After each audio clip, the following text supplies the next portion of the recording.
오늘 말씀은 누가복음 21장 29절에 38절입니다.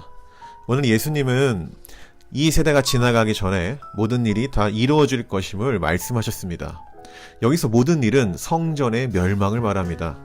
역사적으로 보면은 AD 70년에 예수님이 말씀하신 것처럼 성전이 실제로 무너졌죠. 예수님은 성전이 무너지는 것이 곧 하나님의 나라가 가까이 왔음에 대한 징조라고 말씀하셨습니다. 그런데 오늘 본문에서 중요한 것은 성전이 무너졌다는 역사적 사실이 아니라 예수님이 말씀하신 대로 이루어졌다는 사실에 초점을 두어야 합니다. 이 말은 즉 예수님의 말씀이 하나님의 나라와 직접적인 연관성을 가지고 있다는 거예요. 그리고 예수님은 모든 것은 없어지겠지만 내 말이 없어지지 않는다고 하셨습니다. 즉 예수님의 말씀이 영원한 하나님의 나라와 같은 속성을 공유하고 있다는 말이 됩니다. 푸른 마르고 꽃은 시드나 주의 말씀은 영원하다는 구약 성경의 말씀과 동일한 것이죠. 간혹가다 오늘 본문의 내용을 바탕으로 마지막 때 또는 예수님이 재림하시는 때를 유추하는 부류들이 종종 있었습니다. 그래서 그들은 이런저런 현상들을 가지고 예수님의 재림의 시기를 맞추는 시도들을 했었습니다만 역사상 그들의 시도는 모두 실패했습니다. 단 한 명도 그 날과 그 시기를 맞춘 사람은 존재하지 않습니다. 그런데 이는 아주 당연한 결과입니다. 왜냐하면 예수님이 말씀해주지 않았기 때문이죠. 단지 예수님은 그날을 기다리는 우리가 어떻게 살아가야 되는지에 대해서만 말씀해 주셨을 뿐입니다. 자, 그러면 그날을 기다리는 우리 성도는 어떻게 살아가야 할까요?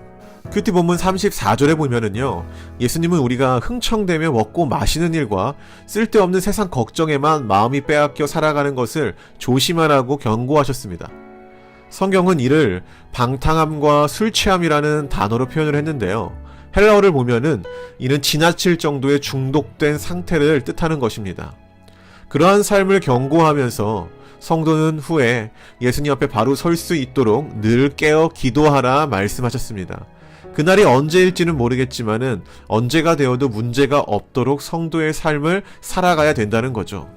예수님의 말씀은 2000년이라는 긴 시간 동안 존재해왔습니다. 그런데 2000년 전에만 영향이 있던 말씀이 아니라 지금 현재도 동일하게 우리 삶에 선한 영향력을 행사하고 있습니다. 역사상 예수를 따르는 자들에게 기도는 필수였습니다. 기도하지 않는 그리스도인이 없었을 뿐더러 그리스도인이라면 마땅히 기도했습니다. 그 이유는 오늘 예수님이 기도함으로 깨어있으라 말씀하셨기 때문이죠. 우리가 무엇이 하나님이 원하시는 것인지 분별하지 못하는 방탕한 세상에서 깨어있을 수 있는 방법은 기도뿐입니다. 여러분 늘 기도로 깨어있으셔야 합니다. 하나님 말씀을 가까이 하고 그 말씀에 나의 삶을 맞추어 살아가셔야 합니다. 이 일은 번거롭고 힘든 일입니다. 우리는 본능적으로 세상의 일에 관심이 많고 균형 잡힌 인생보다는 치우친 삶을 원하기 때문이죠. 그러니 늘 하나님께 기도하는 삶으로 하루를 시작하시고 마치시기 바랍니다. 기왕 기도에 대한 말이 나온 김에 오늘은 좀 저를 위해서 기도해 주시기를 부탁드립니다. 저는 오늘 오후 2시 40분에 성결대학교 신학대학 채플에서 말씀을 전합니다.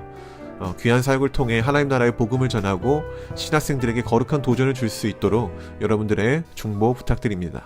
그럼 오늘 하루도 하나님 말씀으로 승리하시고 늘 깨어있는 성도의 삶을 살아가기를 바랍니다. 감사합니다.